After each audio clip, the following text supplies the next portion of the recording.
So I don't think we're anywhere close to sealing the ceiling on what we are capable of with US shale. The biggest problem we've got in that space is that all shale crude is ultralight and ultra sweet, and most of our refiners prefer to deal with heavier and sour crudes. And so at the moment, we've got this disconnect where we export the light sweet, we import heavy sour in order to refine. Now, those are becoming closer and closer and closer as refineries are admitting in ever larger volume that we're never going back, and that they will always have access to light sweet, and they won't necessarily have access to heavy sour. But that is a transition issue more than a problem. Canada is probably maxed out.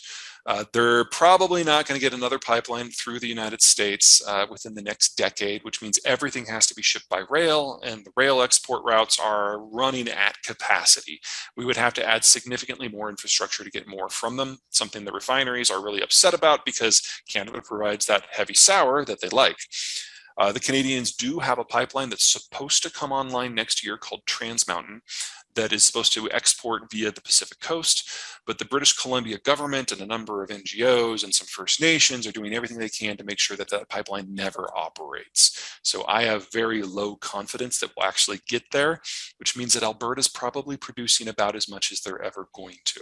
I think it's stable, but I don't think it's going to rise. As for the rest of the world, Venezuela has largely fallen off the map. Their exports are now down below 500,000 barrels a day. They've basically become a non-factor. The skill sets have atrophied. They haven't trained anyone new in the last 10 years. A lot of the skill set folks have left. And in fact, in order to pay its back debts to Russia's Lukoil, and Rosneft, they had to hand over control of Citgo, the American refining company. And the Americans basically had a very quiet conversation with Moscow, like, just so you know, you got two choices here. You can give that back or we'll take it. And so it was given back last week. So Citgo is back in American hands. The question is how to divvy up the shares among people who are owed money by either the Russians or Venezuelans. So we've actually had stealthily the largest nationalization in American post-World War II history, very much under the radar. Let's see, what else? African offshore looks, sorry. Oh, We're building a couple small new ones, but what's really happening is the existing footprint of the existing refinery stock is all being expanded. So we've added roughly 4 to 5 million barrels per day of distillation capacity over the last 7 years. And that's in addition to a little bit of distillation that we're doing in order to prep our light sweet crude for export. We pull out some of the natural gas liquids to process them locally. So we're doing it. We're just not increasing the number of refineries. We're just increasing our overall capacity. There's an argument to be made that the American Northeast and California really do need to break ground on some new refineries. But until we make it legal to ship crude from the American mid-continent there, that's probably not going to happen. We've got this weird law called the Jones Act that says that any cargo shipped between any two American ports has to be on a vessel that was built in America, is crewed by Americans, is captained by an American, and is owned by Americans. And any foreign ship that comes in, once they drop or pick up cargo in a specific port, they then have to go to a different country before they can come back to a different port. And then we've made it very difficult for us to ship product within our own system, or even crude within our own system. If you're in Texas, this is broadly working for you because it means you've got a captive market. You get as much of the crude as you want, but it does raise unnecessarily the cost for energy products on the coasts. In terms of other energy output, Chinese output continues to decline. Middle Eastern output is stable, kind of.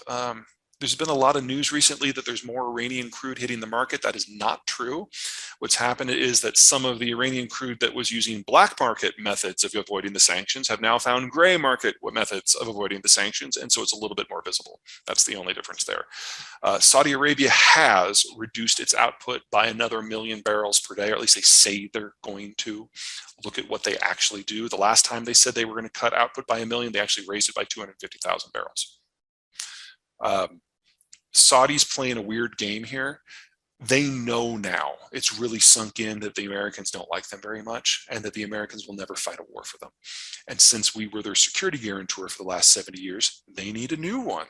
So they are experimenting with different players, the French, the Brits, the Turks, the Chinese, the Japanese, in order to find someone who might fight for their ability to be fat and live in air conditioning. Hasn't gone great. Let's start with Good. solar and wind. The American Southwest is one of the top 3 solar zones in the world, and the American Great Plains are one of 2 great wind zones in the world. And so these are areas that even with existing technology, assuming no improvements in transmission or storage, already makes sense to deploy mass volumes of capital to generate electricity in those 2 areas with those 2 technologies. Now, one of the things that the one of the things that the Inflation Reduction Act, an act that has nothing to do with inflation, does is it expands credit access to generation systems in the green tech space. And that vastly improves the economics for solar and wind in the United States outside of those 2 zones. So they've basically doubled, maybe even increased by 2.5 times the land area of the United States where solar and wind make a great deal of sense. So just with this one law, we have probably enabled the United States to get roughly 1/4, maybe as much as 1/3 of their electricity from solar and wind 10 years from now. That's a really big step forward, whether you're green or you just like the math of getting free electricity. That's really helped. Nowhere else in the world near populated centers has that kind of advantage outside of Australia. And I broadly don't have a problem with that. Now, that doesn't mean that these areas are going 100% green, although places where it overlaps, like West Texas, very well may. But it does push us a lot more in the direction of energy security and a less carbon intensive system. They're not perfect technologies, but for these geographies, they're pretty close. And I've forgotten what the other 2 questions were. AI. I'd hate to be a copy editor right now. There are a lot of value-added industries that are really focused on rote memorization, and grammar is one of those skills where AI is proving very successful. For those of you in the legal profession, I'd hate to be a paralegal right now because a lot of that supporting network that requires the ability to go and research mass volumes of case studies, AI can do that with a few clicks. So productivity in these sectors may advance so quickly that we just don't need as many people in those sectors.